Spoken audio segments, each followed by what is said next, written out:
Cindy James was a dedicated nurse. She lived in Richmond, British Columbia. Life seemed normal until 1982. That's when the stalking began. It started subtly. Cindy received strange phone calls. No one spoke on the other end. Just silence. These calls were unsettling. They marked the start of a nightmare. Cindy's life was about to change forever. The fear began to grow. Cindy found disturbing notes. They were left on her property. The messages were threatening. They hinted at violence. Cindy was understandably terrified. She reported these incidents to the police. The police started an investigation. They had few leads to go on. The unknown stalker remained elusive. The lack of evidence was frustrating. The police were unsure what to make of it. Was it a prank gone too far, or something more sinister? This uncertainty added to Cindy's fear. She was living a nightmare, and it was only just beginning. The stalking continued for weeks. The phone calls became more frequent. The notes grew more threatening. Cindy felt helpless. She was living in a constant state of fear. Her once peaceful life was shattered. Cindy knew she had to do something. But what could she do against an invisible enemy? The stalking escalated beyond phone calls and notes. Cindy's tormentor became bolder. They began to invade her personal space. Her home was no longer a sanctuary. The stalker broke into her house several times, but they never stole anything. Instead, they left behind chilling reminders of their presence. They rearranged furniture. They left personal items out of place. These acts were designed to intimidate, and they were working.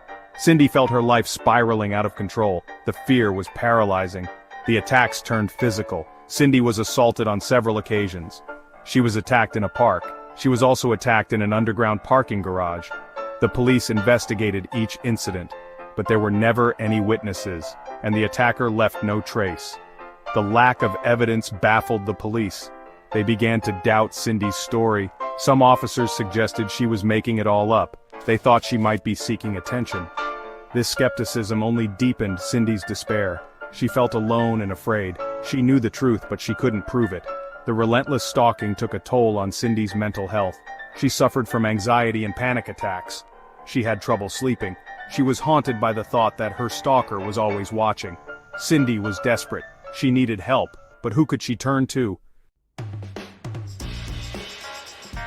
The police were initially sympathetic to Cindy's plight. However, the lack of concrete evidence made it difficult for them to take her claims seriously. The stalker seemed to vanish into thin air after each incident.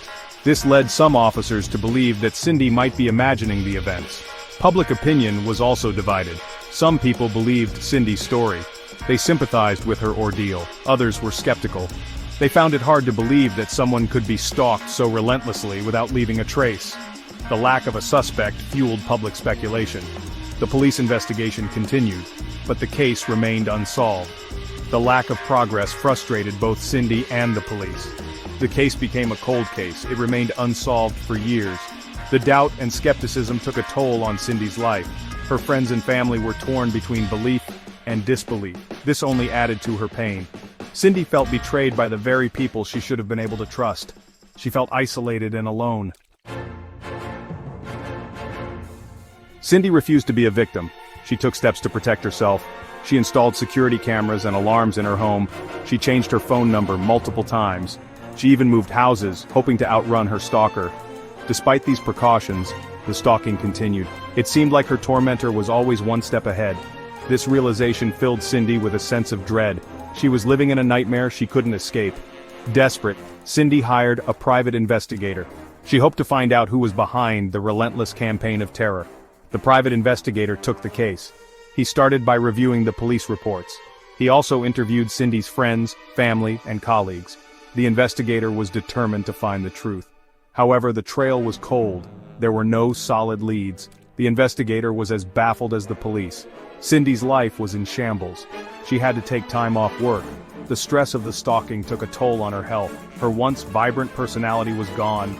She was a shadow of her former self. Cindy was desperate for the nightmare to end. She just wanted her life back. But it seemed like her stalker had other plans. Section 5. A tragic end. The discovery of Cindy's body.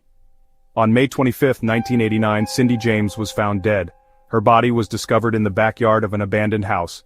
The house was located not far from her own home. Her death was ruled a suicide.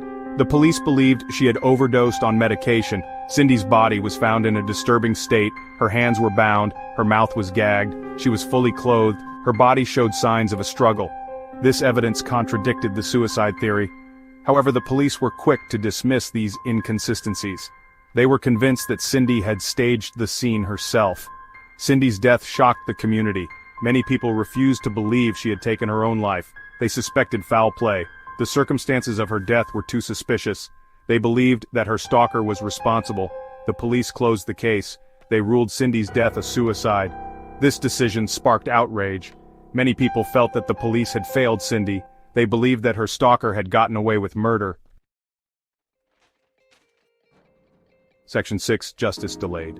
The cold case reopened. Years passed. Cindy's case remained cold, but her story never faded from public memory. In the early 2000s, the case was reopened.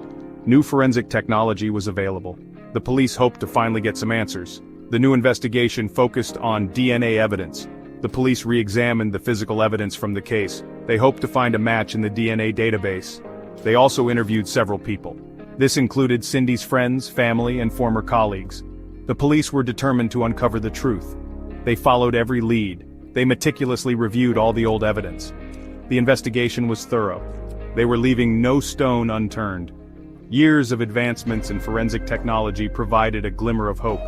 The possibility of finding Cindy's killer, even after all these years, fueled the investigators' determination. The truth hidden for so long was about to be revealed.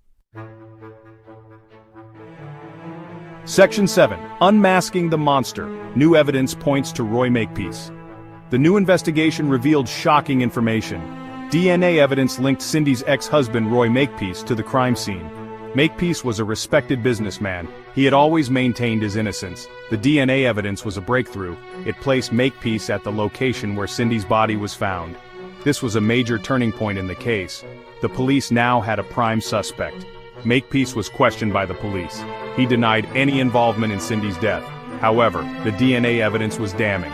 The police believed that Makepeace had been stalking Cindy for years. They theorized that he had escalated his harassment. This culminated in her murder. The motive remained unclear, but the evidence against Makepeace was strong. The revelation of Makepeace's involvement sent shockwaves through the community. No one had suspected him. He had been living a double life. He was a respected member of the community, but he was also a monster who had terrorized his ex-wife. Section 8. A bittersweet victory, finding peace in the truth. Roy Makepeace died in 2002. He was never charged with Cindy's murder. However, the police were confident that they had the right man. They closed the case. They considered it solved. Cindy's family finally had some closure. The truth about Cindy's stalker had been revealed. It brought a sense of justice, albeit incomplete. The knowledge that Makepeace was responsible for her years of torment provided a sliver of solace. Cindy's case remains a chilling reminder of the horrors of stalking. It also highlights the importance of believing victims. Cindy's story is a testament to her strength and resilience. She fought back against her stalker.